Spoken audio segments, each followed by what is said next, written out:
बीड जिल्ह्यातल्या मस्साजोगमधील सरपंच संतोष देशमुख यांची निर्घृण हत्या झाल्यानं राज्यातील वातावरण चांगलंच तापले। संतोष देशमुख यांच्या हत्या प्रकरणावरून आज सर्व पक्षीय नेत्यांच्या वतीनं मूक मोर्चा काढण्यात येतोय। आज सकाळी 10 वाजता बीडच्या डॉक्टर बाबासाहेब आंबेडकर चौकातून या मोर्चाला सुरुवात झाली असून तो जिल्हाधिकारी कार्यालयापर्यंत काढला जाणार आहे। एकीकडे घटनेच्या निषेधार्थ मोर्चा काढण्यात येत असून दुसरीकडे बीड जिल्ह्यामध्ये गन कल्चर मोठ्या प्रमाणात फोफावलं असून आता दिवसागणिक उलगडा होत चाललाय।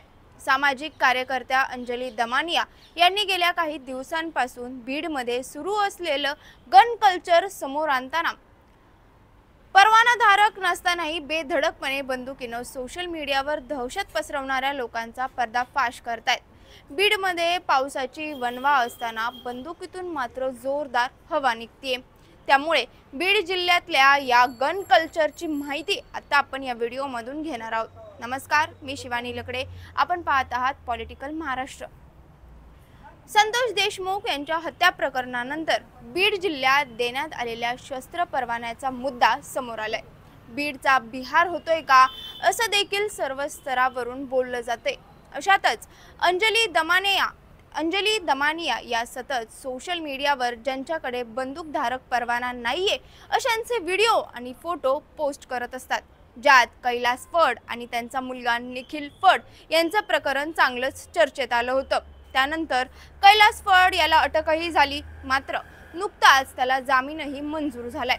या गन कल्चरवरून बीडमध्ये नेमके परवाने आहेत तरी किती असा सुद्धा प्रश्न उपस्थित केला जातोय। सध्या बीड जिल्ह्यामध्ये 1281 जणांकडे शस्त्र परवाना देताना सर्व प्रकारची शहानिशा करूनच परवाना दिला जातो। त्यावेळी गुन्हेगारी पार्श्वभूमी सुद्धा तपासली जाते। मात्र बीडमध्ये टपोरी पोरो सुद्धा ज्या पद्धतीने बंदूक कमरेला लावून फिरत आहेत त्यावरून पोलिसांनी खेळण्यातील बंदूक दिल्याप्रमाणे परवाने दिले आहेत का असा प्रश्न सुद्धा उपस्थित केला जातोय। आणि याच गन कल्चरवरून बीडमध्ये शस्त्र परवाना देणाऱ्या लॉबीचा सुद्धा प्रश्न समोर आलाय। वेळोवेळी स्थानिक माध्यमांनी छापलेल्या बातम्यांनुसार पोलीस अधीक्षक आणि जिल्हाधिकाऱ्यांकडून परवाने मिळवण्यासाठी खालच्या अधिकाऱ्यांची एक लॉबी सक्रिय होती असं म्हटलं गेलंय, ज्यामधून बीडमध्ये एवढ्या मोठ्या प्रमाणात बंदूकधारी निर्माण झाल्याचं बोललं जाते। एकंदरीत बीड जिल्ह्यात छोट्या छोट्या कारणावरून आता मोठे वाद होत आहेत। बीडमध्ये पावसाची जरी कमी असली तरी बंदुकीची कमी अजिबातच नाहीये हे या आकड्यांवरून समजून येते।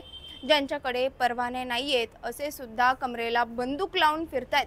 त्यामुळे जो जिल्हा मागास समजला जातो, पोट भरण्यासाठी ऊसतोड करण्यासाठी राज्यभर फिरावं लागतं, त्या जिल्ह्यामध्ये गन कल्चर पाहून मात्र अनेकांच्या भुवया उंचवल्यात। सध्या आपण इथेच थांबतोय।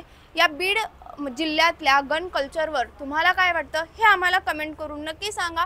आणि अशाच ताज्या बातम्यांच्या व्हिडिओ अपडेटसाठी पॉलिटिकल महाराष्ट्र या पेजला लाईक करा, फॉलो करा। धन्यवाद।